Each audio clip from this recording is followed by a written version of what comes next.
Okay, guys, alternate ending. Take 43.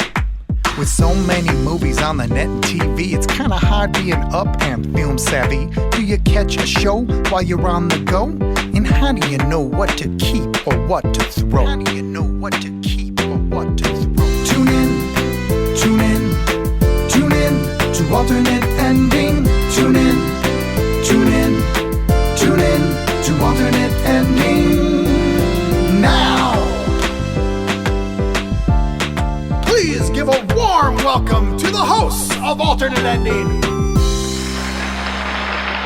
Welcome to Alternating, we're discovering good movies, one bad movie at a time. I'm film school dropout Robert Jarasinski. Across from me is our casual moviegoer Carrie Jarasinski and our very own critic in residence Tim Brayton. With the new Suspiria and Bohemian Rhapsody movies bell-bottoming their way into theaters this weekend, we're going to explore our top 5 movies about the 70s. Bell-bottoming, you say? Yeah, I turned that into I don't know that whatever that's a that verb. is. Verbized it. I don't know if that's a verb at all. Mm-hmm. All right. It's a thing in the 70s. That's like what are the traditional things? Like when I say 70s, what pops in? Bell bottoms are a traditional thing. Yeah, if we were doing bell bottoming feels like some sort of really elaborate sex act, which may be happening in either one of those movies. Any of these movies, yeah, that's a good point. But Tim, I'm looking across the table here. You're looking really nice. You're looking well groomed. I have tried to make myself pretty, so I've gotten a haircut, my quarterly haircut, because I have no time to get it done more often. Any motive? And just to be pretty. General hygiene. But it looks like you took the clippings from the hair and then you yes, put them on the face. Growing the beard out. So those of you who've been following along on the website and see my little logo where I have a beard, that is actually a seasonal beard, and I have not had it for some months. You haven't? No. You didn't have a beard the last time I saw you? No, I did not. Really? See, I Nor know. the last 12 times before that. Really? I would have never guessed. All right. Isn't that weird? That you just don't pay attention to Tim and I mean, I ignore do. him? I look at Tim all the time. Apparently, but do you really apparently look? Not. I guess I don't know what it is. How did I not know? Well, you're looking good, Tim. You're not the only one though Are you fishing over there? Has been. Do you have anything nice to say about Rob, Tim? Taken part in some grooming as well. You Can you are tell? wearing a shirt that appears to have been laundered. Yes. At some point. Anything else, Tim, that you can notice? Nope. No, I've been groomed. Well, there's nothing really to see. If I took off some clothing, then you could really tell what I've been grooming. You have a tattoo. Nope. Nipple rings. No. It's all. I'm on the grooming theme. Okay. I'm doing the grooming thing. Rob manscaped. You've been manscaping? I did. Yeah, I did some. Well, and I always have. Starting to sweat now that you're thinking No, about it. I'm open You're about confident? my manscaping. In fact, one of the first interactions at Northwestern was when during kind of an introductory thing for freshmen, the upperclassmen come down. And they did a radio show. Yep. And I tune into the radio show, and they're all talking about kind of the new crop of freshmen that went in. And one of the gentlemen, Brandon McCombs, was talking about a freshman who apparently may or may not have been shaving his legs. That was me. I remember Wait, that. what was do you me. mean? And I called in. You shaved your legs with like a lady razor? 18 years ago last month. And now that you say that, I remember how we all joked about that for like years. Yeah. That was you? Oh, That was him. It was me. Well, no, I called into the show, and I embraced it. I embraced the... Nice. I've learned a lot about manscaping since then, though. Yeah. You've learned not to talk about it in a college You learned not to shave dorm room. your legs? You didn't shave your legs, did you? I shaved everything. You better not have shaved your legs. Yeah, I didn't. Can't I deal didn't with that. this round because again, I've learned a lot. Let me tell you what I've learned in in those gosh. 18 years. There are things you shave, there are things you trim, and there are things you wax, and there are things that you just don't touch at all. Okay. I've learned those things. What are some of these things? Give us examples of. Let me walk you through. First, I got to give it up. They've been hitting me up hard on the Facebook ads. This is a company called Manscaped. They know you. They have 2 How do devices. they know that you're interested? Probably through my Google searches. Oh, your Google searches. Okay. My YouTube, I was my on how-to YouTube videos, and it was like some guy holding 2 tennis balls with a razor. Well, and I was I like, assume that you're like frequently searching for like hairless twerks and things of that nature. you're the one that's doing that search. So Manscaped has 2 products that they stand behind. That's their lawnmower, which is their trimmer. Now, what's Their your lawn? What's your no-nick lawn, trimmer. though? It could be anything, but It's not specific to anything. I'm assuming they're talking about the bush. Which bush? I feel like when you're a guy, you have many Potentially, bushes, you right? have them all over one's body. Yeah. I feel like you have lots of bushes. Then Rob. they also offer, and this was the intriguing thing to me, because when you want to get an up close shave, I just typically use my Mach 5 or whatever. Sure. They have a device called the Plow. Okay. which is a safety razor. So the lawnmower and the plow. The lawnmower and the plow. Where's It's the plow farming go? themed because farming is masculine. Yeah, Yes. that makes sense. Yes. Even though these are probably indistinguishable from the products that are sold to women with pink handles. Yeah. But they feel more. And they charge a lot I more. don't know if, Charge a I don't lot know if more women for are women. getting the safety razor. So this was scary to me a little bit to operate with a safety razor. Have you ever used a safety I've never razor? used a safety So, but razor. where does this one go? Where does a safety razor go? Where does the safety razor go? I would ordinarily say up your butt as a joke, but in this case, it might be serious. might be Did true. you shave your butt? No, so there are certain Okay. things. You Again, should. you don't. So anything you're No worried one looks about. there. Well, I know you don't. That's Ingrown right. hairs. No one. We're not going to say no Sorry, one. you're right. You you're don't right. want to shave In any my area house, where I there's don't going want to be anyone looking in there. ingrown hair potential Okay. or chafing or things like that. So let's see. I trim the things Yeah. I like to trim. Did you go in the crack? And what are we talking about? Did you With- go in with your the butt plow, crack? or are we With talking the about with the plow, or Did are we you talking plow about your the butt lawnmower? crack? Did you plow your own butt? I did. That's what I would did like to know. lawn mow. I did mostly lawn mowing. Okay. But for the boys, I went with That's the the safety tennis razor. ball? Bob, at this moment, for the record, is cupping his hands as though he is feeling some particularly lush mangoes. Yes, they are Very very large. large, Yeah. yes. So, So I plowed the plowed. boys with the Let's not call it safety the boys, razor. All right. Yes. So you're saying the tennis ball situation I saw in the YouTube video clip. You did that with the plow. Yeah, with the plow, with the Okay. safety razor. And I keep saying safety razor because I really want everybody to know what I'm talking about. I'm talking about a razor blade device. Yeah. Yes, that you don't get the luxury of extra safety, even So though you it's went there implied in too. the title. Did you just go all over? You got to keep the skin really taut. Yeah. Okay. Okay. The thing is, the reason why you don't lawn mow, why you don't trim the boys, Yeah. is because it's very loose skin. Yeah. And again, I'm making hand gestures wouldn't here. know. I wouldn't know. And you're going to get nicks. This has Okay. happened to me. Yeah. You've Happens to done the this best of us. too. I have done. You've plowed your. I did not. your situation? I'm not a bourgeois. Yeah. I didn't buy You the don't strike product. me as a. You strike me as a. Madam, just I will have you know, forest I through the trees. received a very satisfying back waxing not 3 weeks ago. Good for... Thank you. Thank you. I would not Tim. have guessed that. I would have thought you were more al natural. No. Oh, good Lord, no. I look like a Yeti if No. I go natural. See, Tim, I want to get in the waxing. You know the way Yeah. my face looks right now? Yeah. That over every square inch of my flesh. Yeah. If I don't handle it. So, Yeah. So it needs to be dealt That's with. good to know. And I think that it's become more of a, I think, more popular, and I'm excited for men to finally step it up a little bit because women deal with this all the time. Oh, with I just vanity. let this. and, I just let it hang out. I'm like, Oh, no we've one's looking noticed at that. this. Yeah, no, I'm definitely not going in the crack. You don't go in the crack. so I recommend everybody take some time. It's a little bit opposite of the Look at 70s this. theme that we're Look at my going arm. through. It is indeed. Yes. I don't shave. Look at my arm. I'm practically hairless. You are practically hairless. Yeah, I don't know. It's like Look- my look at only arm. upside. That's more hair This than is, I have. This is why Yeah. I have to deal with these situations. So, actually, here you go, Tim. like Chewbacca in So a here. little trim on the arms All right. because Oh, I yeah. also have longer arm hair. Do you feel like you look like a lady right now, though? A little bit. I hope Or do you women like don't it? have even this long of arm hair. So no, I don't feel ladylike. It's pretty short.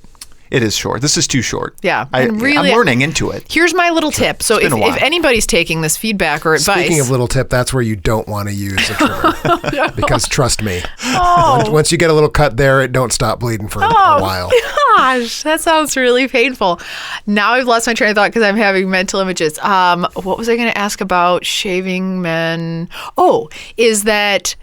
But you don't want to shave your legs. I think the chest, the back, I the did butt once shave my crack. thighs. How was that? It took a long time, and I got a lot of ingrown hairs on the way back. Yeah. It was Yep, very and that's I the think thing. you don't So wanna there do are that. areas Bad again, choice. areas where you get ingrown hairs you don't want to Never shave. go But if back. you're a swimmer, you do. Yes, if you and then Sure. I would just go for the wax. Probably. Okay. Waxing is It's good to deeply know. painful, though. It is. I'm going to step back what I was going to say because Ever Tim's had your actually chest on waxed, board Rob? with what you're I've saying. had everything waxed. Oh. Andy. Chest wax, I swear to God, I would turn my mother into the Viet Cong if that's what it took to get my, like, it's so much pain. Didn't you have I had an everything- accident with wax? Yes, with my roommate Josh Elder at Yeah, the time, yeah. where I tried to do a home waxing kit, He which did again a- would not recommend home No, waxing. no, if you're going to wax, you get that done professionally. Yes, Oh. and you let the They hair, have lotions, they have, and you don't go with the soothing full. music. You don't start with the full bush. You need to trim it down a Okay, bit before all right. you wax it because the So wax my leg hair is doesn't probably pull. longer than yours right now then.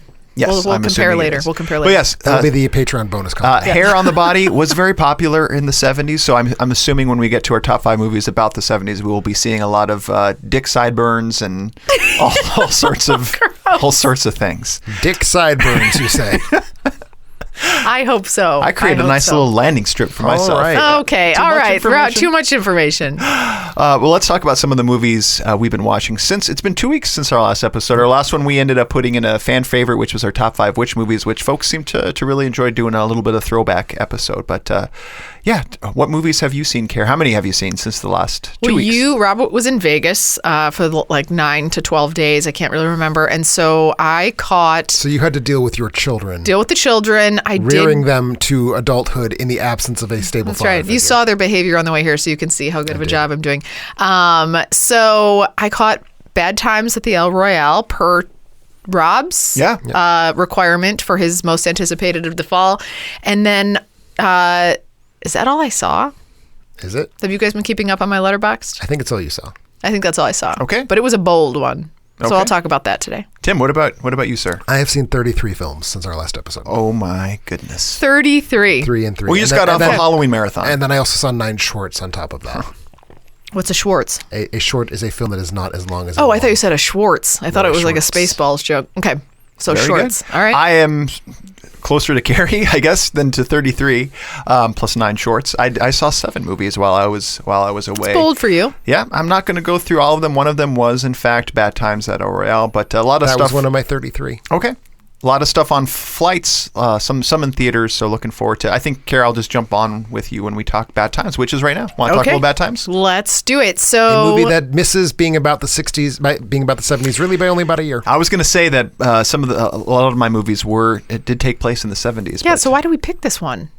what do you mean? I thought this was what this episode was about. That's not aligned with this movie. No. Okay. Tim is making a reference to the fact that our movies are about the 70s, and this one just Bad Times. just barely makes it. 1968, in fact. This is a movie where if you've seen the trailers for Bad Times at El Royale, you have no idea. You have no idea what's gonna whatsoever what the movie is going to be about. Which I actually appreciate because I hate trailers for that reason. I had no idea what to expect going into this movie. I'll tell you a little bit about what it's about, but very much more will be a spoiler because you know nothing about this movie. But there are several strangers, just like kick me across the table if I'm saying anything that's a spoiler, okay? Well, by then it's too late. Okay, well, I'll talk slowly. Just don't spoil. I'll talk really slowly. Several strangers. Was that slow? That's a little bit on the slow side. Several strangers come together by chance and meet at this rundown hotel called the El Royale that used to be amazing in its heyday, we find. And these strangers all sort of have potentially a past. And then the movie sort of, over the course of one night, how the secrets of each of the guests and the El Royale will be revealed. What is the special thing about the El Royale? So so half of the El Royale is in California, and the other half is in Idaho, right? No. Vegas, Well, kind of. Nevada. Yes. Okay. The great state of Las Vegas. The great state of Vegas. I knew it was something because there was a gambling theme. So this has Cynthia Erivo. I don't actually know how to pronounce it. Erivo is. Erivo, Cynthia Erivo, John Hamm is in this. Who, holy moly, Dakota Johnson, who you guys know from the sex movie 50 Shades. Jeff sex Bridges movies. I know that's what you. I also for. know Jeff Bridges from the sex movies. As well. It becomes a sex This is movie if also he's one in of it. them. I know. Spoiler. Then Hodder Hemsworth is in this. I can't remember. Christopher Hemsworth and Lewis Pullman, who I want to actually call out because I really liked him. Do you know it's Bill Pullman's son? Is it really? Yeah. No. Yeah. Interesting. No. For sure. He looks like Tom Holland. Okay. I can see it a little bit. He looks like Bill Pullman once I found out afterwards. I was like, oh my God. I'm gonna have to look But at his him last again. name's Miller. Oh, wait. Miles Miller. Oh, sorry. His character name is His Miller. name is Miles Pullman, Sorry, I believe is his real name. Sorry. So, Miles Miller is the character. Miles Miller's and then is the character. Lewis Pullman was right. Lewis Pullman. Sorry, Lewis Pullman. I'm screwing everybody up here. But then, most importantly, everybody gets really excited because this is written and directed by Drew Goddard, Yes. who did some cool things: Cloverfield, The Martian. He's written those, Yeah. and for me, he directed and wrote. Well, for all of us, he directed and wrote the Cabin in the Woods. And Cabin that's in the what Woods. that's the thing for me. I mean, his writing, I think, speaks for itself as far as screenplays. He's also done some work with Buffy, Angel, Alias, Lost. So he's an Abrams and Whedon boy. Yeah. I mean, I like both of those guys. I do as well. And so I will tell you a little bit. So this was Rob's anticipated. I don't know what you guys gave this. I do actually know what Tim gave it. I actually gave this 3.5 stars. I saw that. I was real surprised by that. I was surprised by it too. And I'll tell you why. And I'd want to know, what did you give it, Rob? I gave it 3.5 I was really. Oh, you I was gave it 3. disappointed. I'll say my comments. You go first. So I'll tell you what I liked about it. This movie does such an amazing thing with creating an eerie tension and a weirdness throughout the entire movie. Like there's this weird unknown, like it starts and you're like, I feel really creeped out. And it never went away for me. Okay. And so I feel like that did something really well, that tension that it built. And I feel like it was really mesmerizing. And they have Cynthia, I'll just call her Cynthia, is one of the women that's in there. She plays her character so well, and she has the most entrancing voice. And as she's singing through it, the songs that she's singing, I just felt like I had this little like drip of drool, like when she was singing, that I was just so like captivated by her. And she's singing almost throughout the entire movie. She sings a lot. And so I loved that. And then again, I don't want to give anything away, but I feel like this had a lot going for it in the first and second bits. Like for the first hour, the movie felt like it had a lot going for it. Because it's a film in chapters. Yeah.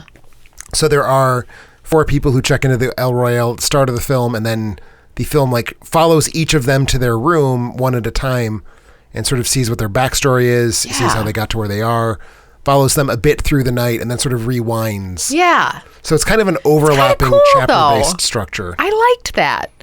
I liked it a lot in 1995 when it was the cool thing to do that kind of structure. Yeah, I mean, that's been done. Oh, It's been yeah. done. This Oh, is like a. I was like, how a innovative. very stylized. It is Quentin Tarantino. It movie. feels like a Quentin Tarantino knockoff from 1996 Yeah. that they forgot to release until its 22nd anniversary. Really? Yes. So I think if you've seen, and I think you've seen some Quentin Tarantino movies. And I don't think I like those that much. I mean, Pulp Fiction. So the opening scene in this movie, which I don't want to get into because even though it's the opening kind of setup, it does a lot for the movie. That was an awesome opening, and I was really excited about it. And looking at the El Royale, I mean the hotel or motel, set pieces. I don't know, I was there. Beautiful. It's beautiful to look at. The characters are intriguing. For me, the plot is just. And what's interesting, Tim, is you gave it a low rating. I assume it's not because of plot, because you usually don't care about that kind of thing. Well, I mean, if the plot is bad, then that's bad. Yeah. And it's a bad plot. It is. Like, nothing, you mentioned nothing was spoiled in the trailer, and that's what's disappointing to me. Or I actually think the opposite. I think everything I needed to know was pretty much in the trailer. Yeah, there are a couple I don't think so. You don't have no idea that people are that it's unraveling people's lives, like, and what their backstory is. It's there like, it's in the IMDb synopsis. I didn't read that. I just watched the No, trailer. but I'm saying it's in the IMDb synopsis. So I was hoping that, like Cabin in the Woods, it would take a bigger turn. Yeah. Or something. There'd be more payoffs. Yeah. It takes a turn that I found unlikable. I agree. I Without agree with that going turn. into spoilers, the last 45 minutes to an hour of this rather overlong film, it's 2 hours and 21 minutes. The last chunk of it, I found very unpleasant to watch and just sort of pointlessly so. That's where I agree. Like, I liked the first part. I liked where it was going. Where it dropped off for me was at the end, because it felt like you're just tacking on some sort of conclusion with an extra character. And yeah, it's it very didn't long. work. The structure completely straightens itself out. I think it wants to have lots and lots of things to say about the culture of the late 60s. There are references to someone who is probably Bobby Kennedy. That's all I'll say about that. There are lots of like sort of name-dropped hints about the civil rights movement, about the Vietnam War, and I don't think it earns any of that. And the Chris Hemsworth character is revealed fairly early on to basically be an analog for Charles Manson.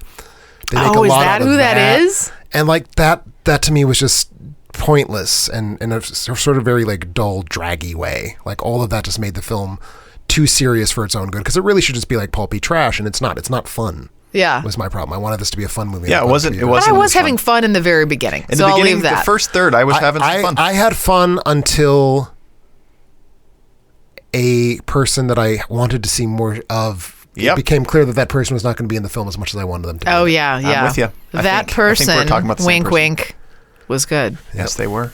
Yeah, so a little Yeah. disappointed. Again, I don't know what this is a symptom of, but obviously Drew is very capable visual director and capable writer. So I don't know what happened with the script or the plotting of this movie. I just wish it was a little bit more fully baked or more interesting, personally.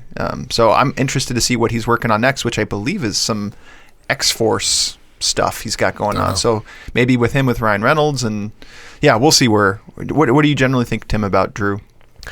I'm fine with him. I'm not terribly keen on this stuff. You didn't? How about the visual styling, set pieces? It's very well shot, but I think it's It's not egregiously well shot. Okay. All right. Tim could have done better, is what he's saying. Okay. Yes. No. Well, Tim, what do you bring to the table this week? So I'm going to the other end of the decade. So you guys just barely missed the 70s on the front end. I'm just barely missing the 70s on the back end with The Old Man and the Gun. Oh, you saw that. I saw that. Was that on anybody's list, or you just saw it anyway? It was almost on my list. I feel like it probably was not terribly far off of Rob's list.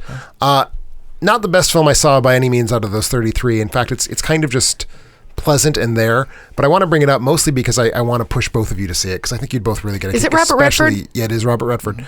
I think you'd get a huge kick out of it, Rob.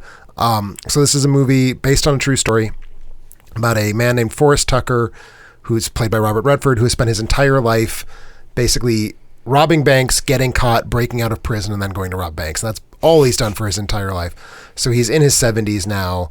He's old. The time has come for him to like really think about retiring. But the thing is, the only thing he likes doing is robbing banks. It's like his hobby. So it's this sort of very cute, very sweet story about this old man who just robs banks, falling in love with a woman played by Sissy Spacek, while he's being pursued by a cop played by Casey Affleck, who is kind of the only person in the whole world who actually wants to see him brought to justice, because everyone else is like, but he's this old guy. He's kind of cute. Yeah. And it's shot in this very particular style that makes it feel very much like a 70s film, like the saturation, the way the editing works, it's very grainy.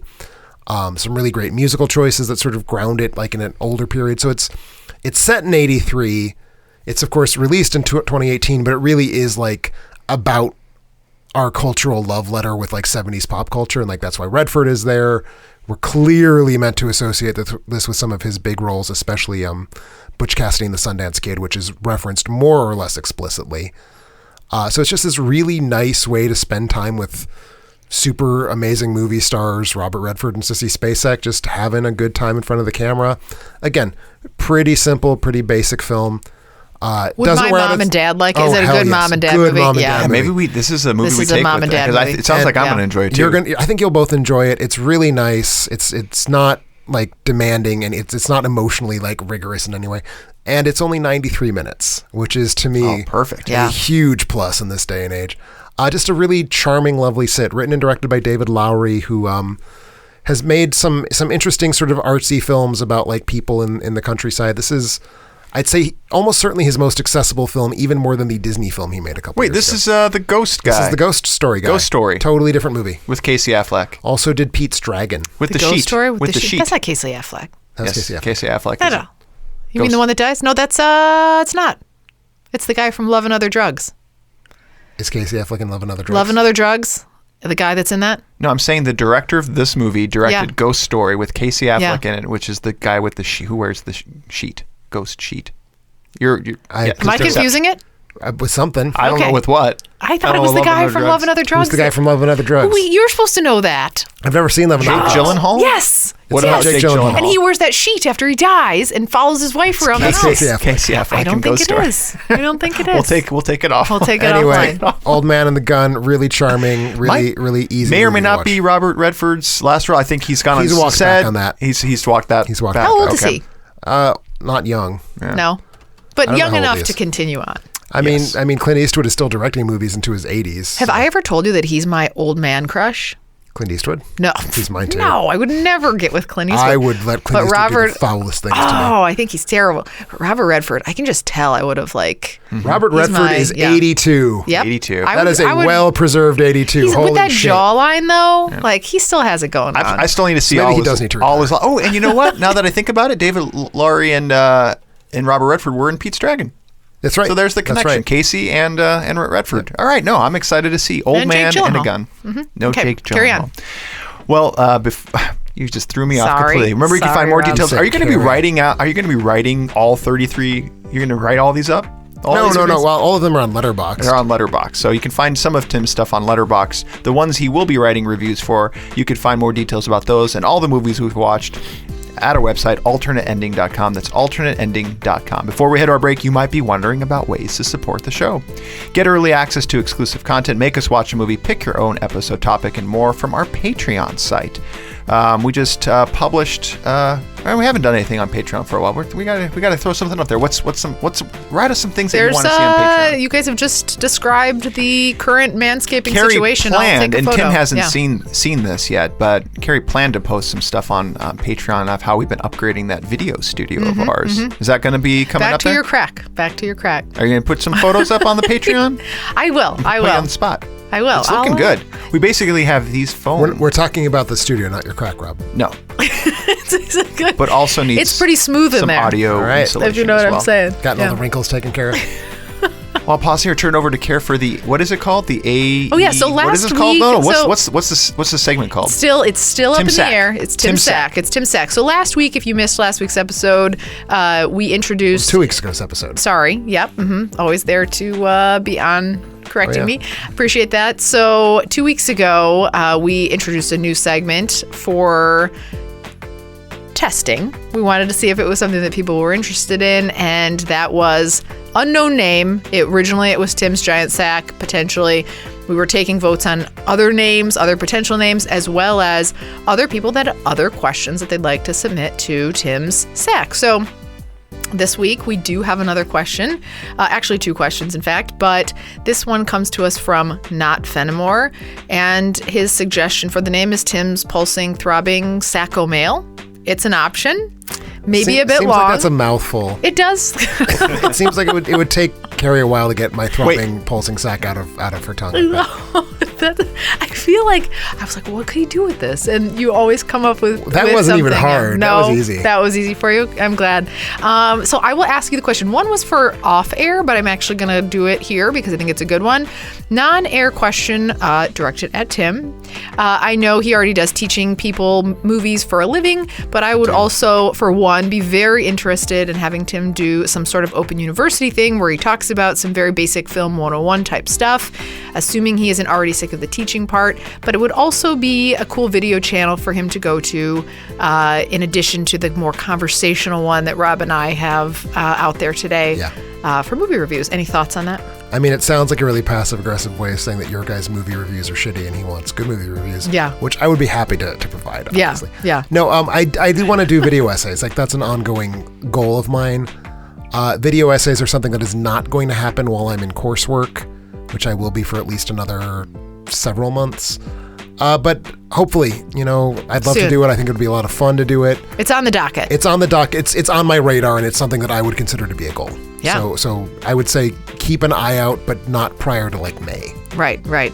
So next month, be on the lookout. But not really. Tim's grimacing over there. So actual question, and this one's going to be a little bit more difficult. Thank you for challenging us, Not Fenimore, with the difficult question. But he is wondering Is this that about the nature of God? it is. Tell us your belief and why, how we're here, Well, and where babies come I from. would first refer to the second volume of Augustine. Look at yeah, right. I don't know what you're talking about, but I'm going to go to the actual question. So, in the opening to The Sopranos, have you seen it, Tim? I have seen it. The opening to The Sopranos. If he hasn't, here it is for refreshers. There's a bunch of cuts that cut from one shot to another shot at almost exactly the same angle and the same time, but not quite the same time. I assume there's a term for that, and if so, what is it? And are there other movies or directors that use this well? So if I'm thinking of the thing you're talking about, because I did rewatch the sequence before this episode, if I'm thinking of the thing you're talking about, it's when it cuts from like one angle out of a car window to the same angle out of the same car window, but a little bit further along on the drive. Yeah. Which I believe is what's being described here. I don't know that there's a specific term for that. It's kind of a jump cut, but it's not really being done as a jump cut.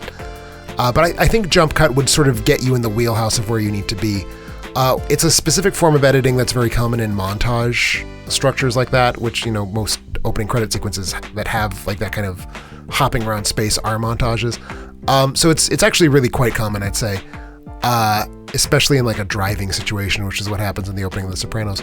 I can't think of any other examples right off the top of my head, but yeah, I'd say if you want the term for it, jump cut if you want to seem fancy. Otherwise, I would just say it's just montage cutting.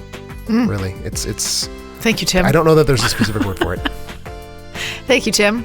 And thank you, Not Fenimore, Yeah, thanks for writing for submitting in. and writing in. Please dump more things in Tim's sack. Yeah, as much as you possibly Contact can. It's huge. at alternateending.com. So, contact at alternateending.com. Do you think we'd get more hits if we called it Tim's sack at alternateending.com? Maybe. Maybe.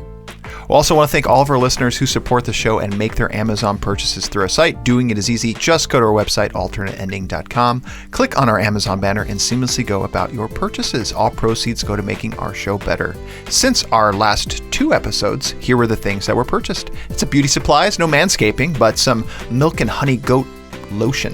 All right. That's a interesting combination. Goat milk lotion is great stuff. Is it really? It's so good. Yeah. Is it just really supple? It makes your skin very feel creamy, very yeah. like nice and Interesting. and supple and goaty. Okay. Also had a book purchase, Turning Point, 1997 through 2008. Heard of It's a it? big turning point I feel over like a long this has stretch been of time. this has been purchased by other people in the past. Okay. Well, it must, It must be very an popular. evergreen popular book. Yes. Computer items purchased, heavy cloth gaming mouse pad, extra thick for added stability.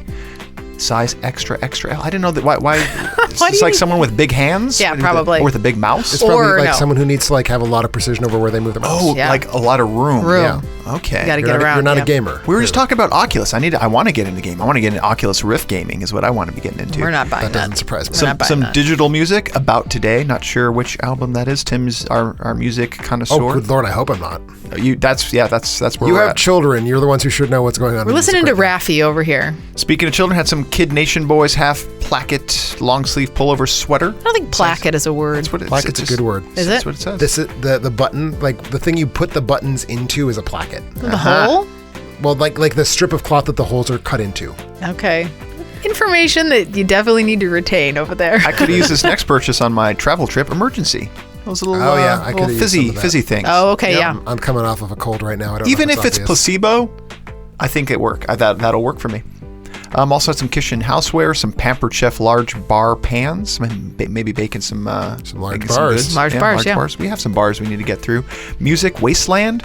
Music Wasteland? Yeah. Is that something? It's Okay. good. Oh, look, it's really good, yeah. Pet supplies, Taste of the Wild Grain. Oh, Taste of like the to wild hear about grain. those pet Premium- supplies. Premium dog food. Also had some Simple Solution large washable training and travel dog puppy pads.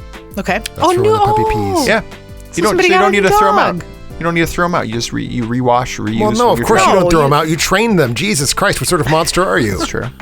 Also had some He missed you. grain-free Yeah. That's what I protein said. with salmon and ocean. Was it It's a really funny hard for joke? him to read. I was talking. Yeah. I was relying on the ambiguity of what you said, implying that you were would saying throw they away should a throw out dog. their puppy. Yeah. Oh, Yeah. Now I'm with you now. Rob's just I trying was to focused on concentrate. getting. Yeah. I was focused on getting We through know. here, but that was pretty funny. Thank you. No, I mean it wasn't. Don't fucking pity me. No. Also had some dishwasher cleaner 6 tablets and some washer cleaner. I don't. Oh, so for one for the washing machine, one for the dishwasher. Do you need to clean those? No. Yes. With what? Oops. You don't even have a dishwasher. I know that you're still supposed to clean them. They Your get full of hands? scale and shit. We're really bad at maintenance. I did clean Remind the me coffee not pot. to eat off your food ever again. That That's explains true. why we have like the stink coming from both our washer Okay, and our TMI. Yeah, that's probably this exactly why that's that is. Worse than talking about your butt crack. Let's not talk about our Sure. home I cleaning. also had some Lego City Fire Ladder truck. That sounds fun. Put that Legos are together. DVD probably getting ready for Halloween. Had Halloween in 4K Oh, nice. purchased. Also the Alien 35th Anniversary Edition. Oh, okay. Then some Amazon Instant Videos Badlands from 1974. Good picture. It's about Dakotas. It's about South Dakota. I don't remember which part of the Badlands it's about, but it's Okay. about the West in general. It's a very good film. Terrence Malick. Monsters Inc. Good stuff. Terrence Malick. Fiend Without a Face. Fiend yes. Without a Face. Not familiar. It's a sci-fi film from the late 50s. It's a kind of a boring first hour with a really just terrific last 15 minutes. So glad they bought it. And on Instant Video as well, The Strange Color of Your Body's Tears. I need to see that. Okay. I haven't seen it yet. Rob was What like, is it? It's a faux Italian horror movie from a couple years back. Okay. How, Interesting title. how do you have a faux? Well, because it's not made by Italians in the 70s. It's made by Americans in the 2010s. Oh, Do you feel like okay. the title makes more sense in Italian, perhaps? Because Italian horror. Have we not talked about Italian horror film titles? No. We'll do that when we talk about Suspiria. Okay. Oh gosh, I can't okay. wait. I'm so excited. Tim, a movie that you had commented to me on one of our drives, Cannonball Run 2, the classic. Yep. Or no, it was more of a recent kind of Cannonball movie. Something Cannonball Run-esque. Esque. I've not actually seen the Cannonball Runs. Okay. Dr. Dolittle on Instant Video, the 1967 version. Oh, the bad one. Oh, that's so the Eddie Murphy one is the good one? It's arguable. Okay. Wait, you don't like the original with the dog, the shaggy dog in there, and the flying car? What are you What- saying? Dr. Dolittle. Dr. Dolittle with the flying car. No. And the guy with the big glasses. Are you know who thinking I'm about talking Chitty Chitty Bang Bang? Does he have a car and like a really scruffy cute Are you talking dog? about Flubber? Are you talking about the Shaggy I Dog? think she's talking about Flubber and Shaggy Dog. Is there a really cute dog in both of those movies? There's not a Shaggy Dog of any extraction in Dr. Dolittle. I could be blending too. I could be blending. There's some a movies two-headed here. llama. Sorry. On Instant Video, we also had Ratatouille and an Amazon free movie trial. Thank you so much for all your purchases. When we get back, our top 5 movies about the 70s.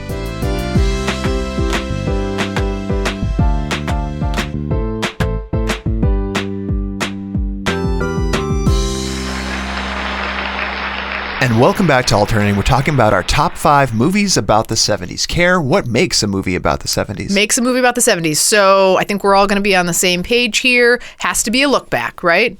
I don't want to actually take anything between 1970 January 1 through 79 December at the end of that month. 31st. Which, yeah, it's always 30. So it can be a look forward. It could. You But I couldn't imply that. find any of those. Are there those? Futuristic ones set in the 70s? Set specifically in the 70s? I'm not sure. Okay, I was hoping that you would have some I of those. can come up with so Escape from the Planet of the Apes is set 2 years farther in the future than it was released, I think. Yeah. But it was released in the 70s. So it's still and it's not that good of a So movie. the date's It's important a great to you. movie. It's What maybe the a hell? good movie. But what else? What's makes about the 70s? That's it. That's it. Yeah. Movies okay. that were shot. It was not released during the 1970s. Any movie Yeah. not made during That the 70s. sounds like you had a pretty substantial yeah, long that's list. it. That's your own. That's the only Yeah. criteria you have. Yeah. So your It top has- 5 it movies. must be a movie. So it must be a Yeah, movie yeah. that's not shot from 70 to 79. It seems like loose criteria now that you're saying it, but it works for my list.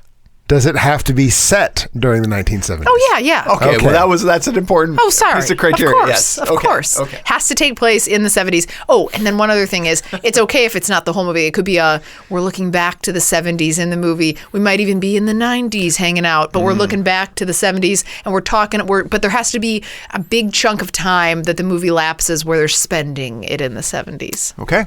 Tim. All right. Well, we are already not on the same page because This is possible. I did not outlaw things that were released in the 70s. But that feels like If it is about the 70s, I'm really relying on the word about here. okay.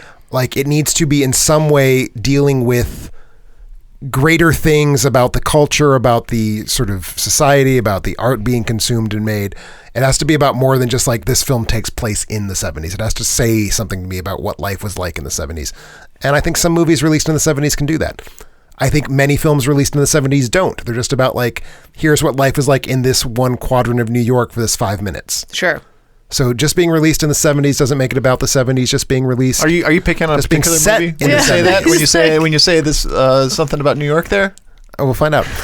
Just saying that it's set in the 70s doesn't make it about the 70s. In fact, there's one film that was on my list basically from the moment that we announced this topic that I decided not to include because I don't think it is about the 70s. So how many of us are born in the 70s here? Or Not one of lived us. through the 70s? No. Okay. Okay. I believe I'm the oldest and I was born in December of 1981. Okay. 1981. 81. Yeah. Oh. So I'm December 1991. I'm certainly closer to Tim in this.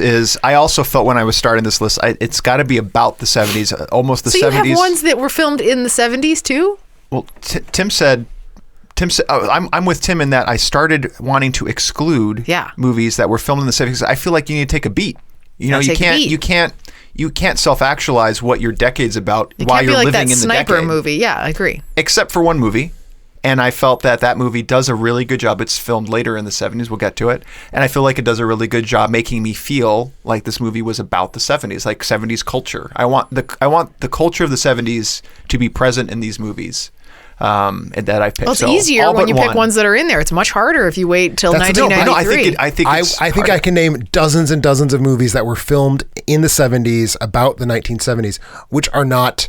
They do not evoke the 70s to me. They just sort of are there. I think you have a better shot of evoking something when you take some time. Like I would say, for example, The Meg is not about the 2010s. It's set in the 2010s and it was filmed in the 2010s. I know what you mean when you it say doesn't that. tell me anything about the 2010s. Crazy Rich Asians kind of does. It tells me a little bit about like the changing nature of East Asian economies in the 2010s. So I would say that's about the 2010s. I see what you're saying. I see the difference. But I still think so in it should 40 count. years, look for Crazy Rich Asians to be on my list. I also want to touch on one of Carrie's criteria, where she was more flexible with. I really wanted to knocked points off if you crossed over into different decades.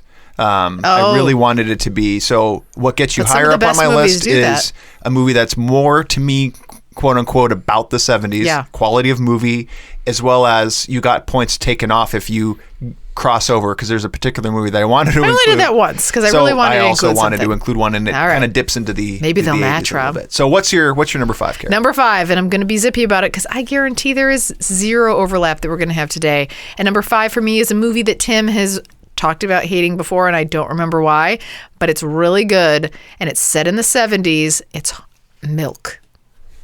2008. Okay. Made in 2008. Takes place in the 70s. Follows the story of Harvey Milk, who became California's first openly gay elected official, and his struggles and adversity, speaking out for what was right. Oscar-nominated film. Oscar nominated. Wait, I forgot why you hated this. I don't hate it. I find it boring. Oh, boring. I loved it. Thought it was so good. He's awesome. It is. I think it is about a certain aspect of life in the 70s that I think San Francisco. You feel in the 70s. Yeah. Yeah. That is. What's the famous? I'm not putting anybody on the spot. The famous Castro district in the 70s. right? Yes. Right? Not on lists. No, not on.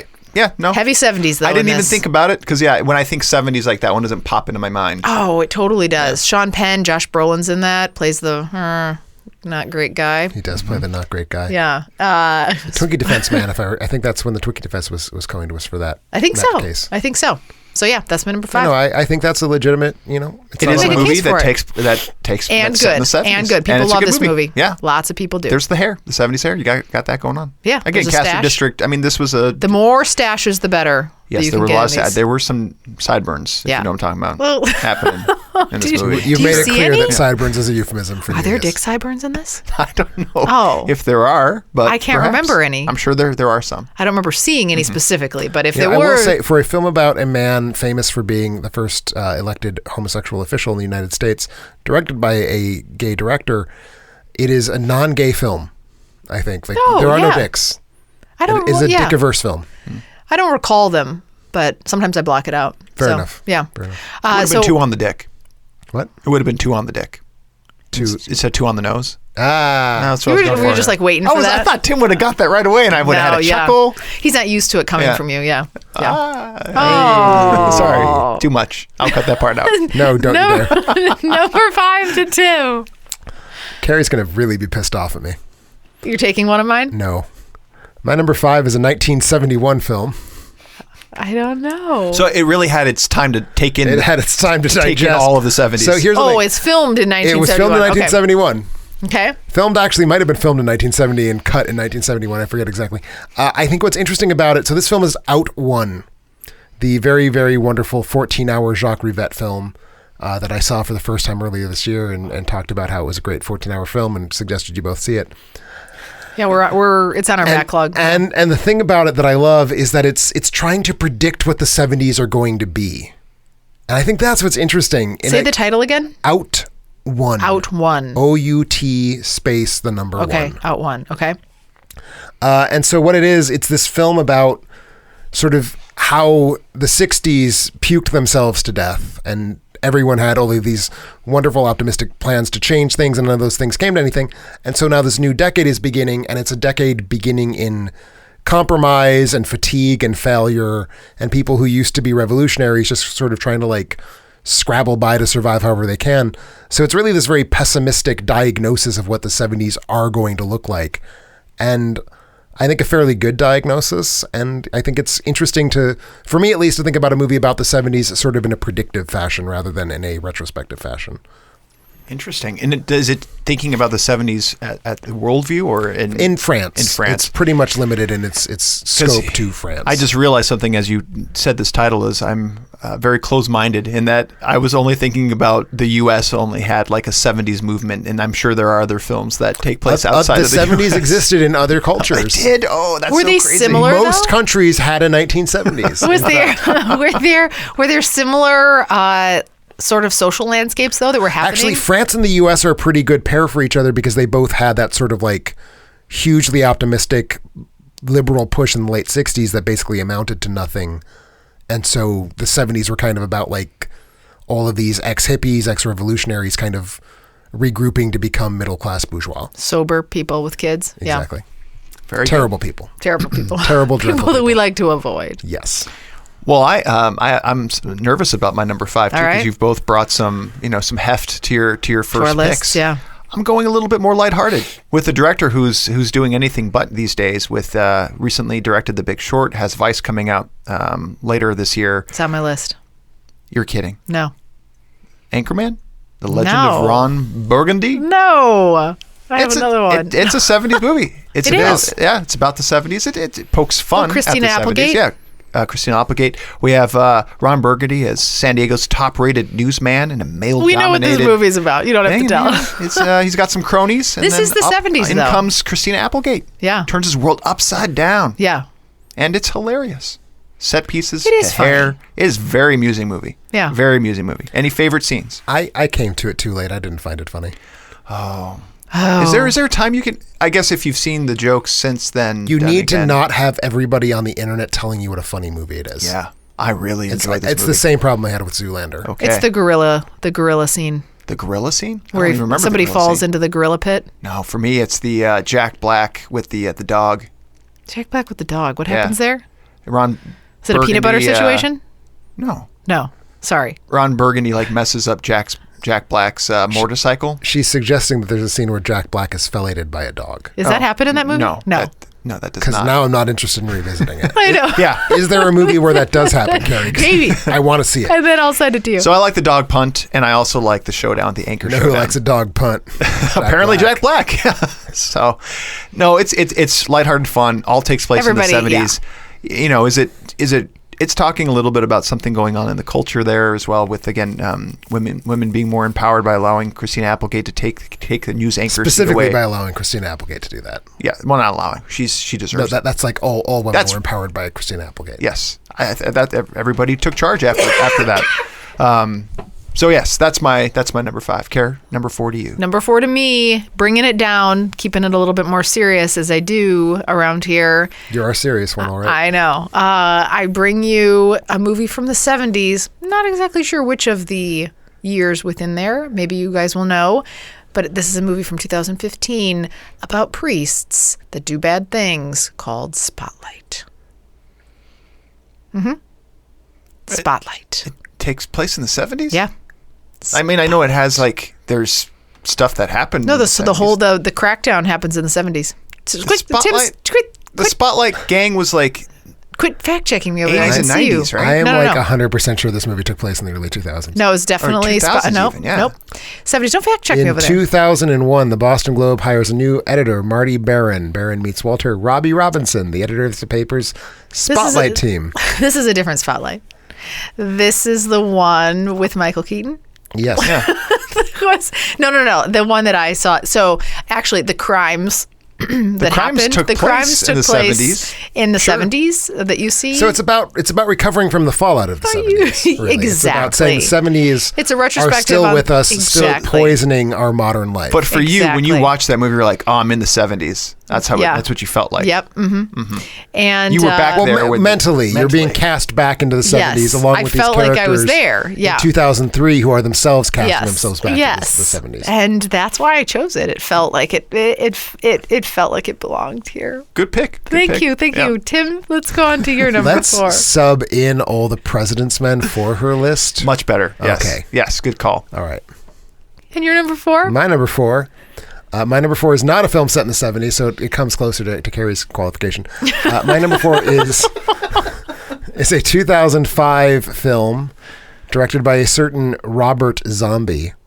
And this would be The Devil's Rejects, Interesting. which is a story of about a group of psychopaths, the Firefly family, who in the late 1970s go amok. And that's basically the plot. And so what this film is, this is like a tribute to all of the things that 70s like grindhouse films were all about. And this has been a thing that like so many movies have done, especially since the film Grindhouse came out in 2007. And I think a lot of times it's done in a sort of campy, knowing, like, self-referential way. The thing I love about The Devil's Rejects is that it's kind of that. Like, it's kind of got a little layer of, like, too much self-knowing irony. But I feel like Rob Zombie loves 70s movies a lot more than other people do. And he's sort of, like, dug into the core of what 70s grindhouse cinema was for this story that's all about, like, the 70s as this kind of sinkhole of nobody knowing what's going on. Everybody's kind of unhappy. And so that manifests in this, like, family of serial killers traveling the world and making mischief. Interesting. Yeah, I enjoyed this movie, and I just never thought of it as commentary on the 70s. And I actually didn't even know it was, I guess I didn't realize it took place in the 70s. It takes place in 78, if I recall that's it. Yeah, that's interesting. Yep. It could also take place in 2001. I'm not 100% sure about that, but it feels like the 70s. You know what also took place in the 70s? In 1976, at a Boston police station, 2 policemen discussed the arrest of a priest. This is where it starts. Go to the next paragraph. I didn't originally, which is part of the problem. But you did see the movie. It felt like the 70s. You it was lived a vibe. through the time period when this was a news story. I feel like the cars were older. Maybe they don't make a lot of money. Maybe it's because they're poor journalists driving a bunch of 80s cars. He was driving a car from the 70s. Her hair looked like it was the 70s. A movie about the 70s. That hairstyle was very the 70s. So my number 4 is a movie that was shot in the 70s, so it breaks Carrie's rules as well. Late 70s. It's the one I think Tim was probably making fun of earlier as being maybe not qualifying to be worthy of being about the 70s. But I've not seen it in a long time. But when I think the 70s, this is a movie that pops right into my mind. Okay. And it's John Travolta doing disco in Saturday Night Fever. That is not only a film that I wouldn't mock, that is my number 1 film. No! Yes! Fist bump. Fist bump. Sorry for stealing your number 1. Sorry for putting my cold handle over your hand. So, no, it's okay. No, but so what was the New York movie you were referencing earlier? Oh, I didn't have any in particular in mind. Because this one takes place in Brooklyn. New York, yes. Young man, Italian-American from Brooklyn, tries to escape the harsh reality of his family life. He's got nothing going for him. He's got nothing going for him. He is an embodiment of the malaise that in another movie might have erupted in, like, a family of psychopaths traveling across the country. For him, it is just in burying himself in disco dancing. Yeah. He gets lost on the dance floor. It's all he has going on. Is it a love story? There's a relationship story. Whether it is love is difficult to say. Who's the lady in this? Who is the lady? Or the person? I've got written down Karen Lynn Gorney. Barry Miller is the other gentleman okay. In this movie. Yeah, all you need to know is John Travolta nominated for an Oscar at 19, which I gotta believe is fairly old in the leading man category to be nominated at 19. And it's got to be pretty early. That's the age of the character. Oh, John Travolta was 23. He was 23. But still. Wow. Oh, was he, Carrie? Yeah. How old was he when Spotlight took place? No, I mean, the disco, the dance, again, feeling like you got nothing to offer the world and you go out and you do that. I don't know. I feel like it probably has a lot to do with the culture that was going on. Oh, yeah, no. Yeah. And I think what's amazing, this is a film that, like, in our sort of our social understanding of what this film is, like, we think of it as that disco movie where he's, like, doing the pointing thing and staying alive and all that. It is a bleak, hard, nasty-minded film. Lots of unpleasant things happen over the course of this plot. We see, like, genuine human suffering. And it's clear that disco is sort of both the solace, but also in some ways like a panacea. Like, it's not doing anything good. It's just kind of there to, like... It's an escape. It's an escape. Yep. And I think it does a really phenomenal job of just summing up what is this world that is the 1970s? Why does it need a thing like disco? And I think it's just an amazing, harsh look at, like, what is the state of the world right now. And that's what I love about it. That's why it was my number 1, is because it's doing that from inside. It's a very diagnostic film about what is our current moment doing. Why is it so bad? And I think it's really, really phenomenal at that. What was interesting to me was the director, John Badham. War Games did Short Circuit, Point of No Return, Drop Zone. I mean, Short Circuit, the Saturday Night Fever of the 80s. There, he does do a disco move in there. Now that you mentioned it, Johnny Five. No, Johnny Five does the disco move. Okay, oh I my forgot goodness. that. But yeah, like, very interesting career direction following Saturday Night Live. Replying Kinnison, audience member, Shenandoah, Lind, and Alex Frith also had Saturday Night Fever. Sorry again for taking your number one. That's cool. No spotlights yet. I'm glad we overlapped. I kind of thought someone might overlap on that one, so I'm glad we did. Here's my number 3 that will bring probably no overlap because of the lack of taste in this room, but this is one of my favorite movies of all time. And Indiana Jones and the Last Crusade? I tried to squeeze it in here somehow. I was like, there's got to be some sort of... movies being set in the 70s was clearly not a parameter, so I don't know. And it was also not, I want to point out, filmed between December 1st or January 1st, 1970 and December 31st, 1979, so it counts. That's true. So it meets some of my criteria. That's actually factual. I should have included it. You should have. I should have. But I love this one, and I don't know where I've used it for, but I think I have once. This takes place in one hot summer in 1970. Is it coming to you? And it's amazing. Summer of Sam. No. Try again. That's all I got. That's all you have. 1995 masterpiece, the story of 4 12-year-old... Oh, Now and Then. Mm-hmm. Yep. Right. Now and Then. 4 12-year-old girls growing up crushing on Devon Sawa like you would, like everyone does. And then they grow up and they get old. They look a lot like us. They have a lot of problems. And then they look back on that one best night of their lives. Or not best night. The best summer of their lives in 1970. But 1995, this was made in. Yep. Shot reflecting 1970. I like it. Yeah. It's good. Still haven't seen this movie. I still think that's so strange. I don't. You need Is to. it? You need to. Is it really? It's funny, like nothing little strikes Rosie me O'Donnell? is 70s in it. Like Oh, it does. Their dress in that movie makes me think more like Stand By Me-ish. It is but I think Stand By Me is the 70s too, isn't it? 50s, I think. Yeah. Oh, Their clothing, like nothing to me makes me think, wow, that's the 70s.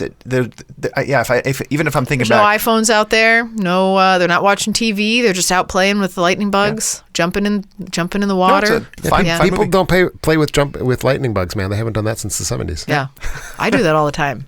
But you So- can't because it's not the 70s. Well, that's I was trying to bail you out here. I was trying to bail you out here. This is a good one, Tim. I'm putting it on your coming of must-see age list. story for girls Coming in the of age 70s. story, yeah. It's good stuff. That, like every good mom, they learn about the birds and the bees. They learn about all that stuff in this. You guys need to, Tim. Wearing you a need bra. some tips. Yes. Yeah. All of this stuff. You think it's really simple? It's not. To learn how to do all these things like deodorant and stuff. It And takes some time. It was especially hard to learn how to do these things in the 70s. It was. Yeah, it was. So people love this movie. Everybody loves it. It's everybody's favorite. My number 3, Now and Then. All right. So my number 3 is sadly a film set in the 70s, and it's recognizably set designed and costume designed to look like the 70s, so I feel very out of place. This is the 2007 film Zodiac. Nice. Directed by David Fincher from a screenplay by James Vanderbilt. So it starts in the 60s, so it does have a little bit of overlap, and it actually spends, I think, more time in 69 than in any other specific year. But it kind of stretches about a decade through the 70s. And it's about 3 men. One is Robert Graysmith, played by Jake Gyllenhaal, who is a cartoonist turned amateur detective. Mark Ruffalo is David Toschi, who was a police detective. And then Robert Downey Jr. is Paul Avery, a journalist. And it's about these 3 men as representatives of the larger cultural obsession with trying to find the Zodiac killer who terrorized the Bay Area at the tail end of the 1960s. Real good movie. Stuff. Yeah. Real great movie. So it's about the Zodiac killings sort of as like its inciting incident, but it really becomes about like the obsession that grows from these men who are trying to solve the Zodiac killings. And the film itself is very, very long. It's like 2 hours and 40 minutes or some ridiculous running time like that. 2 hours and 37 minutes. And it's all about like how the world sort of keeps on crawling by while they kind of lose sense of that. So it's about the 70s kind of in a negative sense, in that like we see the 70s happening around them, whereas they are sort of trapped in this one moment that they're trying to grapple with and solve. And I think as will become clearer and clearer through, I guess I've run out of that part of my list now, but like a lot of my films are sort of about like the 70s as the hangover from the 60s, and like people trying to figure out how did the 60s go so wrong? And like, that's kind of what the decade was about in my head. And I think this is a film really about that, because like there's this one very singular event from the 60s that's kind of poisoning these three men's lives for the next decade as they try to like solve this one thing. So I think it's 60s are drugs, right? 60s are drugs. 60s were the only times that anyone ever used drugs. Yeah. But the heavy stuff. The heavy stuff, although Or is that 70s? cocaine was 70s and 80s. 70s and 80s are cocaine. 60s okay. were pot. 60s were pot, free love, hippies, anti-nom. The heavier stuff came in the 70s then. Yeah. Towards the end, yeah. Because Okay. people were medicating against the loss of the 60s. Okay. Would be my philosophy. I can see that. Yeah, so Amping it up. on top of everything else, this movie I think just like oozes 70s aura. Such great production design, costume design, hair and makeup. Yeah. I think is really key in this film. It's a really ugly ass brown film. Yeah. And the 70s were an ugly ass brown decade, and I think that's what really captures. I think it this for is a me. movie where critics would like care. I think a casual moviegoer would like like as it well too. 'cause People I loved love it. this. I love The way you're people- describing it, I'm sold. I- Do you like serial killer movies? I do. It's one of the best. Really? It's so good. I will. Did it make your list for that? Didn't we just do serial killers? The killer is sort of a non-presence. Is Okay. the thing. Like it's about trying to find the serial killer. All right. I'll see it. So I have a movie next on my list at number 3. It's a PTA movie, a little Paul I don't Thomas know. I knew Anderson this would be movie. on your list. Oh. Yeah, not on yours though, Hunton. I don't like it that much. Is that This the is director? a movie where PTA, Paul Thomas Anderson, I believe his second film. Okay, Hard Eight clues. was first. More clues. it's about young Mark Wahlberg living it up, finding himself kind of the center of the pornography industry, which He was has very a thriving. Big old dick. Big Do you Johnson. see it? Yeah, you actually do. His real one though, or is it an add-on? Oh, it's a synthetic dick. It is. Okay. Okay. But Mark Wahlberg may or may not be packing, but he isn't packing that much. Good color matching though. I mean, it looks real. Yeah. so it's his young man's journey through the Californian pornography industry as it switches in the late 70s from, and as was in the film industry, going from film to video. And he's this rising star, becomes a star, and then unfortunately his star begins to fall. Yeah, Why? it's more than just the switch from film to video, though. It's really about like the cultural appreciation of pornography that happened around the same time. Yeah, Wait, it so was you're saying it was less appreciated? Was it art? In the I don't know. 70s, Yeah. it was considered like a thing that Yeah. the intellectuals needed to grapple with, like this thing that is pornography. In the 80s, it became a commodity. It became Okay. just a tape you buy and you whack off. In the 70s, you would go and was art. you'd watch theater. You'd watch a porno in a porn theater with other like-minded individuals. Which makes sense Interesting. because the people and helping your whacking off would be very thoughtful and like theoretically A grounded. group thing. Right. Yeah. That makes sense. which makes sense because the kind of the director that you're with through this journey, who's the mentor for Mark Wahlberg, is the late Burt Reynolds, who's this kind of again more highbrow What movie is director. this? This is Boogie Boogie Nights. Sorry, Nights. I haven't said Boogie Nights yet. Boogie You haven't said Boogie Nights. Boogie Nights is Boogie the movie that I'm talking about. Boogie Nights wasn't going to get there. So very acclaimed director directed this movie. Movie was nominated for 3 Oscars. I really enjoyed this movie. This movie is it funny, about the sad? 70s. It's funny and sad. Yeah. Funny and sad. I need to rewatch it. Yeah. So when he starts P.T. to Anderson is not when my he's favorite. falling, is it that he's less appealing? Well, he as gets a involved in the prostitute? effort. I mean, Well, Or as a we were porn star? discussing the switch from softer to harder drugs, cocaine gets its ugly little head up in there. And as much it were. like Saturday Night Fever, the John Travolta character, this guy had nothing going for him except a giant wang, Sure. which he put to use, and he starts and has this rise to stardom. Yeah. And it's just kind of getting lost in that. As, So it's as you just start too much introducing competition? drugs.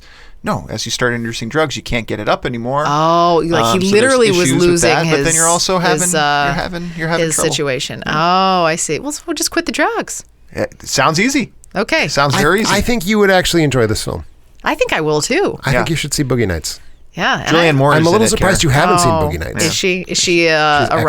rendezvouser with him? She is a co-star. A co-star. Amber Okay. Also- Waves, if I recall. Also a correctly. motherly figure, which kind of makes it even Makes more it a little interesting. weird. Yeah. Okay. All right. But Kevin J. Olsen, CRD, and Halavar John Gottsmanson I think also I wanna had this see on their this. list. I think you'd get a kick out of it. All right. I probably need to rewatch it. I'm sure it's movie better than I about the think it is. 70s though, whether it's quite. on your list or not. Okay, Quite. good. Yeah. Care number 2 to you. Number 2 to me. This is a movie, could be on Rob's list, but probably not because it's so good. Filmed in 1993, but takes place somewhere in the 70s. Don't fact check me again. I think this is the one that I decided not to put on my list, but keep going. I really doubt it so much. But the story of the greatest sports story ever told, against all odds, I the was story of the story of Rudy Rudiger. If they ever tell you dreams don't come true, you tell them about Rudy. You do. I love this movie. I love this movie. This movie. I love this movie. Told him he was too small, but you know what? Rudy said no. Goes out there, plays for Notre Dame, and has one really good play. And he played in 1972. Yes. So you just barely squeaked by. Nice. Yes. The movie does take place over the course of a long period of time, but yes. But I think its In the signature 72. moment. Yes. Made me think about the 70s. Totally. The whole time. Totally. No, I'm messing with you. Oh, Yeah, no. not at all. It was there. I love this movie in the 70s. Rudy, if you haven't seen it. Was this a hard list for you? Yeah, it kind of was. Does Yeah. it feel that way? It feels Does like it feel like some it was hard? Some forced Milk is a 70s movie. She got milk. Milk Got was milk. I like should have maybe you I should should have ended there. Should have ended with milk. Yes. Yeah, I think I because you got my hopes up when I you started did, with milk. That's yeah. why I felt very insecure starting Yeah. with Ron Burgundy.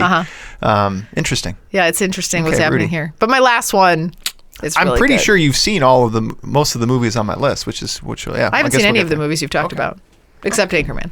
But anywho, so that was my number 2, Rudy Rudiger from the right. 70s. So that would be 1993's Rudy. Rudy. Good picture. You have one left, right, Tim? I do have one left. Do you want to save it? No, we'll do it now. Okay. So mine, I can easily see this being actually either one of your lists, although Carrie probably hasn't seen it. Maybe. So this would be a film from 2000. Uh-huh. It is an autobiographical story about a young man who just wanted to be a musical journalist in the 1970s, and its name is Almost Famous. My number one. Oh. My number one, Tim. Nicely done. So I got as far as an autobiographical film about a musical journalist, and you somehow have a different one? We'll see. All right. We'll see. you do not have Almost Famous on your list, Karen? No. Have you not seen it? No, I haven't. Have you seen any movies? No, I've not. Apparently. I heard this one's good though. I saw one's real little good. bits of it. There's somebody that jumps off of a roof into a pool, right? That is a thing that happens in this movie. Very early on. Very and I think 70s thing that happened. Yeah. You know, it's about like 70s classic rock, sort of growing up idolizing it, realizing that maybe it's not the best thing in the whole world to idolize, seen through the eyes of this character named, oh my lord, William Miller, played by Patrick Fugit, who is a stand-in for writer-director Cameron Crowe at that age when he was writing for Rolling Stone. Just this really delightful love letter to like being young and being in the 70s and sort of having all of this stuff happening all around you, but being too much of a little square nerd kid to really fully appreciate it. So just setting yourself up as an observer to all of that and observing it very, very well. And more importantly, it has the most 70s of all rock stars, Elton John. One of his songs, Tiny Dancer, is sung in a tour bus, and it is the most 70s of all scenes, and I love it a lot. It is maybe my favorite scene involving a song in any movie. Yeah, and Billy Crudup is basically playing up. From what my research says, is standing for one of the Allman Brothers. Yeah, as well, it's too. kind of like this. The band that he's traveling with is kind of a composite, but it's the Allman Brothers are sort of mostly what it's a composite of. I love this movie. It is my favorite Cameron Crowe movie. Yeah, maybe It's mine. Yeah, I think so. For all the reasons that you've said, Tim, too. I think I'm probably more of that shy, like do good kid. You know, being exposed to something like that would have thrown me off, and is that something I want to aspire to be? And then realizing, maybe it's not. Did it's you not all just it's call cracked yourself up a to be. shy, do-good kid? Yeah, as a kid, like my parents had me do like Did you have everything. like a small was, theft problem for a while? Perhaps. Yeah. That came later. That came after I tried to live up Watch to my it. idols. That's the thing is you fly too close to the Oh, sun. okay. That and Oh. leg shaving, those were the two things Those we were- always yeah. talked about with you. Yeah. I see. learned that from my idols. I And, see. Oh, that makes sense. Big mistakes. Big So, mistakes. big mistakes, yeah. They'll cost you. Other thing about this movie worth mentioning, many, many things. It's a very wonderful, very warm movie full of great performances, great characters. Really terrific small role by Philip Seymour Hoffman in this film as Lester Yeah. Bangs. He passed away. He has passed away. Mm-hmm. That's he played the editor, right? Yeah, he plays Lester Patrick- Bangs of Rolling Stones. Got it. And won one Oscar. Listeners Cameron Shaw and Andre also had it. I'm curious, you think Cameron Crowe, will he, when he's not writing autobiographical do you see a comeback There are with good it? non-autobiographical Cameron Crowe films, but Yeah. they're all quite old at this point. Yeah. He's made some bad things. Yeah, when is he going to get that? Because the heart's there, but something's going wrong now. With his Aloha latest is movies. a bad film. It is bad. Oh, I It is think I pretty liked bad. that. I don't think so. Was it good, though, a little bit? No. No, it not wasn't. It's really. been a little bit good. That's Yeah. the one with John Krasinski. Yes. It is. Rachel McAdams. Yes. Yes, you've listed like the secondary actors in that film, but Have yes, I? Yeah, It's got B. Coop and Emma Stone. Oh yeah, as yep, leads. yep. Oh yeah. But yeah, Krasinski's funny in it. Yeah, Krasinski's actually pretty funny. Yeah, he's cute. So that you've taken my number one, Tim. All I'm left with is number two. My number right. two. What do you have left, Karen? Just my number one. Okay. Are you into your number two? Oh yeah, I can do that. We should do your number two first. So mine is quintessential. This is a movie you have seen, Care. Okay. It has four Does it four also have shining a stars. musical biopic like Tim's? No, it has four shining stars in Christian Bale, Amy Adams, Bradley Cooper, and Jennifer Lawrence, and then throw in an additional Jeremy Renner. Joy. So that is a movie directed by this gentleman, Jennifer Lawrence. David O. Russell. No, I'm talking about American Hustle. Oh, I don't think I saw this. Have you seen any movies? We saw this together. It's new. It came out 3 years ago. American Hustle. So it's 5 about years a, Is that the it's gambling about a- one? It's a con man who, with his seductive partner, is forced to work for the FBI and get kind of caught up with some pawnbrokers and mafia. So it's basically Christian Bale trying to wheel and deal his way out of being kind of stuck as an informant for the FBI. Okay. It's the one where Amy Adams like pretends to be a British woman, but she has a really terrible British accent and it's Yeah. adorable. Didn't stick with me. And Jennifer Lawrence is his fling. Yeah. Is Now that you're saying Christian it. Bale's got like the She has a hairpiece. science oven. Yeah. Yeah. Oh yeah.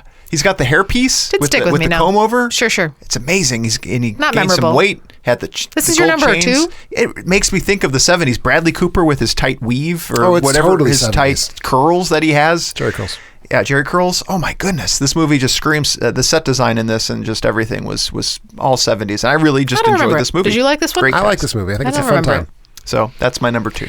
All right, hit us with your number one, number Karen. one. It apparently has something to do with a journalist. Journalist? No, not a journalist. I said autobiographical. Takes place with a musical person. Probably the most musically famous person of all time. Sorry, I can't even say it without laughing. You don't even believe yourself. I don't believe myself, but it's so good. This is really a good movie. It starts in 1965, but his rise to fame takes place over the course of the entire 70s. Any ideas? Composer? Beyond the Sea. No. Directed by Stephen Herrick. Oh, I don't know what this is. I don't know who that is. Patrick Shane Duncan. I bring you the best movie of all time, Mr. Holland's Opus. Okay. Does span decades. It does. 30 does indeed. years, but the biggest chunk is the 70s. That's true. For sure, with Richard Dreyfuss. One of the best of all time. Follows the story of Mr. Holland, a composer and musician who decides to switch gears, become a high school, Conductor. conductor. Teaches music. Teaches music. They don't want to learn music, but Mr. Holland forces them to. Mr. Holland's He's Opus. a harsh taskmaster Yeah. and an unloving God. He is, but you know what? He makes them love music. He makes them love music. Remember, And Love this movie. about the 70s, is it? Yeah. Okay. remember the time we did biopics and she tried to tell us that this was a true story? Oh, it is. I It is confirmed. not. It is. Mr. Holland all of his opie were very real. All right. And so, That is, for the record, the correct plural of opus. did you think that it wouldn't be? To be Do I honest. ever Based on grammatically your track use record it? today. Based on today, I'm pleased. Not Let's really put it good. that Yeah. way. So, him and his many opie, if you somehow missed Mr. Holland's opie, you should see it. Number one movie I about love the this 70s. movie. Best Love movie it. about the 70s. Ever. When Yeah. someone asks you, hey, Karen, I'm looking for a movie. I'm like, Mr. set in the Holland's 70s, Opus. You're going to say Mr. Holland's Opus. Is Yeah, what you're going to tell that's me. Set in the 70s. Can't dispute that. Exactly what I'm going to say. Yeah. I think Yeah. in the future, we're going to have to vet our topics with Carrie a lot harder before we commit to them on the air. I feel not 100% about this list, but I feel okay. Well, every week we also ask you to share your picks and thoughts for a chance to win a free Amazon movie rental. Based on the results, here were your top 5 picks. I'm curious how many of them will overlap with Carrie's. Here we go. Spotlight will be number 1. For sure. Everyone loves the best picture winner. Tied for number 5, we have Almost Famous. Yeah. And Dazed and Confused. Which Dazed and Confused. I Yeah. haven't thought- Dazed and Confused was the ones that was on my list for ages and ages, but when it comes right down to it, I don't think it's about the 70s. I think it's about high school using the 70s as its vessel. It's a backdrop, yep. Alone at number 4, Saturday Night Fever. They're in a fever, yeah. Number 3, a movie that tied for number 3, a movie that Tim subbed in for you, Care, All the President's Men, which would Okay. be a good sub, I think, for sounds good. Spotlight. Very much Yeah, I similar can feel kind of. Have you seen All the President's Men? No, but I believe you. It's a procedural, like Spotlight. Oh, Spotlight is clearly in dialogue with it as a motion picture. Also at number 3 had Nashville, which I have no idea what that is. That's a lot a great of people motion have picture. It Come is on, a Mr. Robert Holland's Altman film Opus. about I think it's set later in 1975 than it was released, but it's basically set in 1975. Really great film, ensemble film about just like the American experience. I should have thought about that. I'm actually embarrassed that wasn't on my list. Okay. Didn't even register. That is Well done, embarrassing. audience. Also at number 3, The Ice Storm, a little Ang Lee movie that I enjoy. I need to see that again. I haven't seen it since like 20 years ago. It doesn't scream 70s, but I think the commentary might be about 70s. Well, it's Nothing about the key set parties, design. which are, I think, fundamentally a 70s thing. Oh, yeah, key parties. I remember that. Yeah. At number 2, standing alone, Zodiac. And at number 1, What is it? With a Bang, Boogie Nights. Oh. Boogie. See, the thing is, Rob copies. He goes out to there and he's like, "Oh, these are such good picks. I'm going to do it." I don't ever look so that I don't copy. I can tell. Keeping it fresh. I affirm. Keeping It's it fresh, affirming yeah. that I have a good pulse with the audience. That's all I can say. Our winner this week is Mark Moran, who wrote in with Boogie Nights Network. Another kids Via movie. Facebook? Via Facebook. All the President's Men, The Ice Storm, and Nashville. So many of All right. Mark's list items were on the audience list as well. Mark, shoot us an email at contact@alternateending.com for details on how to claim your free Amazon movie rental. If you want to win a free movie rental like Mark, be on the lookout for a spoiler alert or top 5 movie posts on Facebook and Twitter to share your favorite picks. In closing, I want to thank everybody for listening. Go out to our Facebook page and like it. Check out Twitter, where we're tweeting all the time, alternateending.com. You'll find all our movie reviews, podcasts, and soon-to-be videos as well, too. We do have some videos on there. We're going to be creating a video tab, so easy access. Otherwise, feel free to head on over to YouTube to check us out there. Subscribe to our podcast on iTunes or Google, and don't forget about Patreon. So you all plan on going out and vote next week? No, You're not going to vote? I'm going to vote the week after next. Is it the week Oh, after? November Well, that's what I 6th. mean. Okay. When this podcast airs, it will be next. Oh, It'll be next week, I Oh. think. Yes. I'm planning on voting when voting can be done. Okay. Well, it is midterm elections, and here at Alternating, we're going to be doing our civic duty by looking at our top 5 political movies. I don't know why I said it like that. don't know Political. Political. Political. Like a leprechaun. We will catch you then.